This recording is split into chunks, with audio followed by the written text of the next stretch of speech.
Bienvenue à tous dans cet épisode de La Lettre Pro, le podcast IA. Je suis Brulatour, le rédacteur en chef de La Lettre Pro. Aujourd'hui, nous allons aborder plusieurs sujets passionnants qui marquent l'actualité professionnelle de la radio et du podcast. Pour commencer, iHeartMedia et Omnicom Media Intelligence ont récemment publié une étude détaillant l'impact croissant de la publicité audio. Ils ont mis en évidence que l'audio est devenu un élément incontournable dans les stratégies marketing modernes. Les publicités audio sont de plus en plus efficaces pour atteindre un public diversifié et engagé.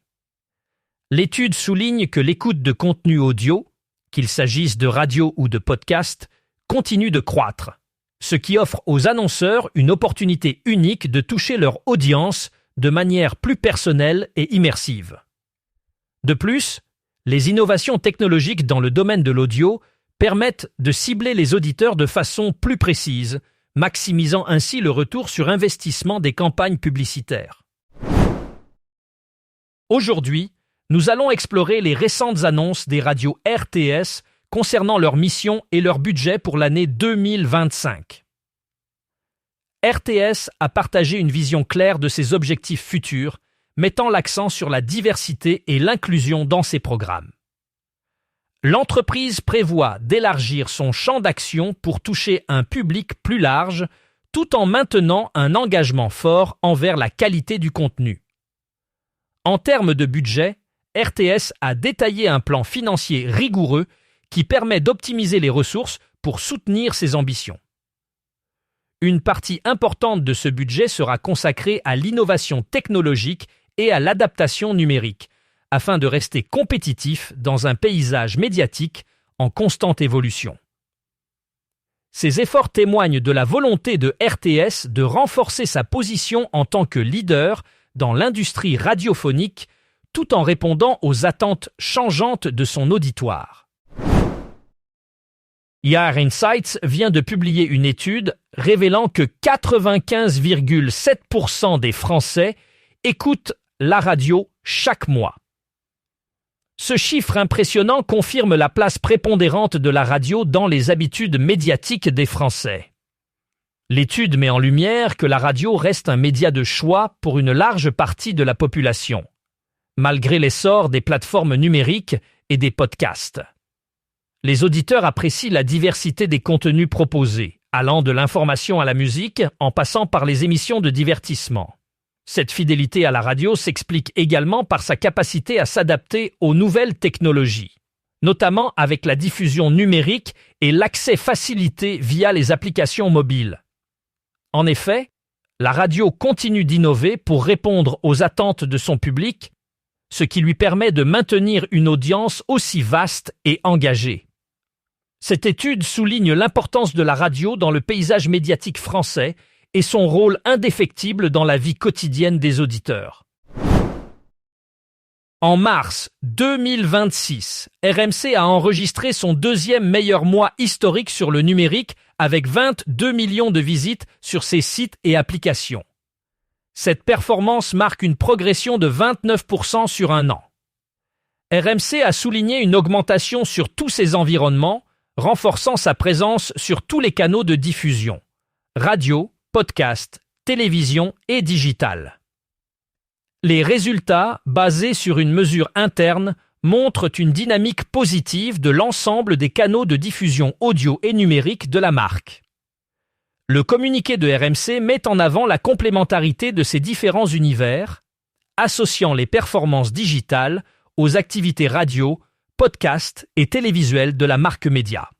Cette stratégie de diversification et de renforcement de sa puissance numérique semble porter ses fruits, consolidant ainsi la position de RMC comme acteur majeur dans le paysage médiatique. Edison Research a récemment publié un classement des 10 podcasts les plus écoutés par les enfants de 12 ans et moins aux États-Unis.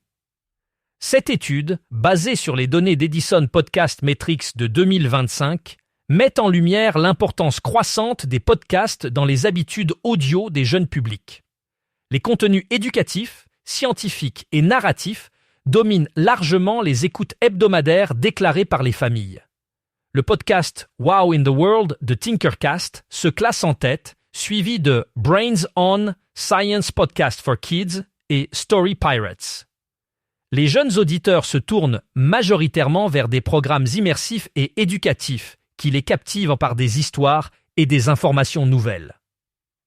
Edison Research souligne que cette tendance contribue à inscrire durablement le podcast dans les habitudes d'écoute des jeunes audiences, engageant déjà la prochaine génération de consommateurs d'audio parlé.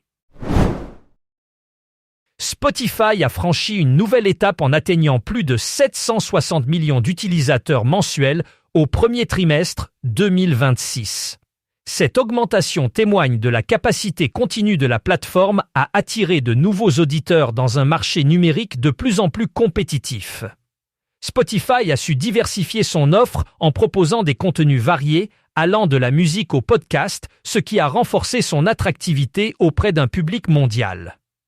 En parallèle, l'entreprise a investi dans des technologies d'optimisation de l'expérience utilisateur, comme l'amélioration de ses algorithmes de recommandation et le développement d'interfaces plus intuitives. Cette stratégie a non seulement augmenté le nombre d'utilisateurs, mais a aussi amélioré l'engagement de ceux-ci, consolidant ainsi la position de Spotify comme leader dans l'industrie du streaming audio. L'impact de cette croissance est significatif, car il reflète une tendance globale vers une consommation accrue de contenu audio numérique.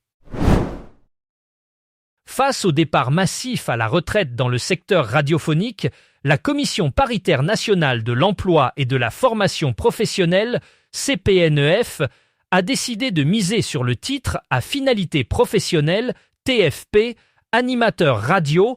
Ce dispositif vise à combler le vide laissé par les professionnels expérimentés en formant une nouvelle génération d'animateurs compétents. Le TFP offre une formation complète, axée sur les compétences nécessaires pour s'adapter aux évolutions technologiques et aux attentes des auditeurs modernes. La CPNEF espère ainsi garantir un vivier de talents capable de maintenir la qualité et la créativité des contenus radiophoniques.